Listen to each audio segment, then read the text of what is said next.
Hello and welcome to Gravitas Plus. I'm Palki Sharma Upadhyay. I hope you had a great week. I came across 3 very interesting headlines this week, so I thought, why not talk about them? This is the first one. China's birth rate plunges to its lowest in 4 decades. The second one reads, more Americans say they're not planning to have a child. The third and the last headline is from India. For the first time ever, India's fertility rate is below replacement level. What's replacement level? 2.1. It basically means every woman should have 2.1 children if a country is to replace its dying population. But for the first time ever, an average Indian woman is not having more than 2 children. And neither are women in most of the world's leading countries. South Korea is one of the world's most advanced economies. The country's fertility rate is 1. 1. Meaning an average South Korean woman has 1 child. Many don't have children at all. In Singapore, the fertility rate is 1.1. In Hong Kong, too, it is 1.1. 1.3 in Spain, 1.3 in Italy, 1.5 in Canada. In America, there are just 1.7 births per woman. And so is the case in China. So here's a question. Why aren't women having more babies?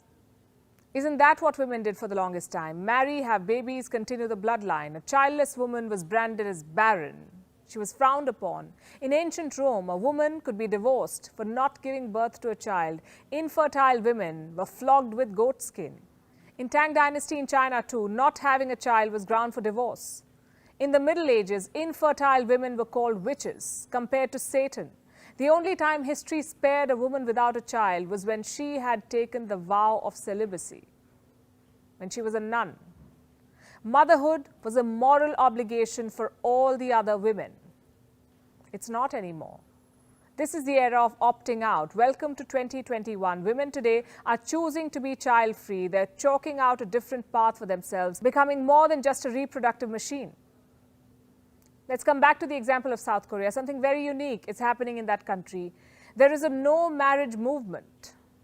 You see, South Korea has always been a very conservative society. Women have been the primary housekeepers, caregivers, and nurturers. When women entered the workforce, the gender revolution was left incomplete. And by that I mean that while women entered offices, South Korea did little or nothing to reduce their responsibilities at home. So women were expected to do both, work at offices and also adhere to gender norms at home. So many decided to pick. They chose career over children, career over marriage. Let me show you some numbers. In 2014, South Korea registered over 300,000 marriages. 4 years later, the numbers dropped to around 250,000. Some women who had already married chose not to have babies. Earlier, South Korea would call such women bihon. Today, South Korea is normalizing remaining a bihon. Not too far away from South Korea, Hong Kong's fertility rate has also dropped. Women in the city are retreating from marriage and motherhood. Estimates say that by 2041, 1/3 of Hong Kong's women would not have married by the end of their childbearing age. Women are citing a plethora of reasons. Some say they're overworked and they have no time for a baby. Many say starting a family in Hong Kong is way too expensive. First of all, you need to have enough room for the baby, but houses in Hong Kong are amongst the world's most expensive. You also need to provide for a child's education, but education again is very expensive in Hong Kong. Many can't afford to bring up a baby. Many simply do not want to. Then there is India, the world's second most populated country. It is also home to the world's largest millennial population. If India is to replace its population, millennial women need to have more than 2 babies. But many would study instead, marry late, and chase their career goals. The 2011 census found that the number of single women had grown 39%. A Pew Research found that as of 2019, just 44% of the millennials were married, 61% of boomers, and 81% of silents were married by the time they'd reached that age. This is the trend of opting out, breaking free of the age-old gender norms. The movement in America is very different. Women are not revolting against marriage as such. It's just that couples are choosing to stay child-free. It may be because of financial burdens or wanting to live their own lives or simply being okay with not having a child. The pandemic has exacerbated the feeling of wanting to be child-free.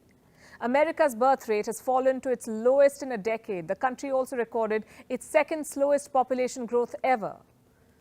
Earlier this year, Pew surveyors asked childless Americans aged 18 to 49 how likely are they to have a child someday.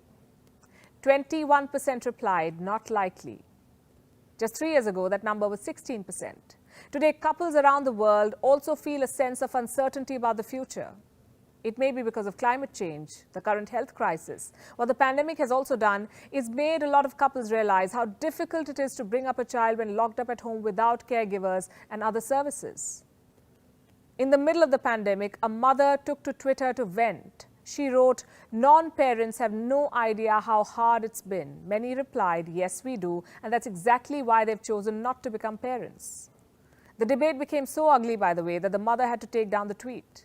Truth be told, the world is still very much uncomfortable with the idea of women not marrying or couples not becoming parents.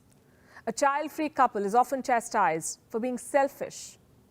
Pope Francis, the supposedly progressive Pope, recently had a word of advice for non-parents. He said, "The choice not to have children is selfish. Life rejuvenates and acquires energy when it multiplies. It is enriched, not impoverished." Rich words from a non-parent.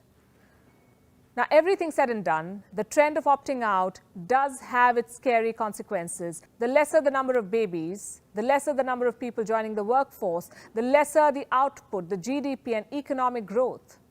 Japan is already staring at such a problem. Estimates say that by 2060, 4 out of 10 people in Japan will be aged 65 or above. But can the onus of replacing a country's population be on its women or couples? Wouldn't we then just be going back to medieval ages and once again making motherhood a moral imperative? The South Korean government is testing the waters. Not too long ago, it put out a map showing women of childbearing age by cities. Today, the government is also pushing women to date and marry. It is encouraging dating events, encouraging dating at workplaces. Is that how we plan to get youngsters to have a family? Let's ask China. The country is doing all it can to fight the disastrous consequences of its one-child policy. In the late 1970s, China limited the number of babies per couple to 1. That was to limit their population growth. Patriarchal China then selectively aborted baby girls. In 2016, China came up with a 2-child policy. In 2021, it became a 3-child policy. But is this number game making any real difference? Is it really encouraging couples to have more babies?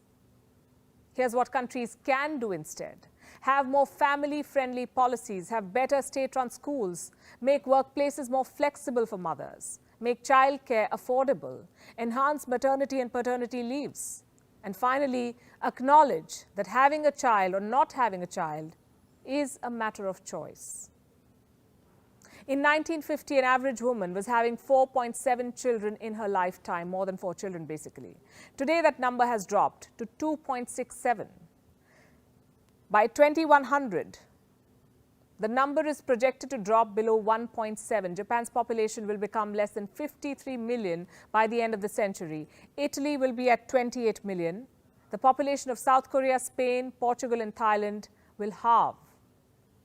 As for China, its population will drop to 732 million. That's the projection.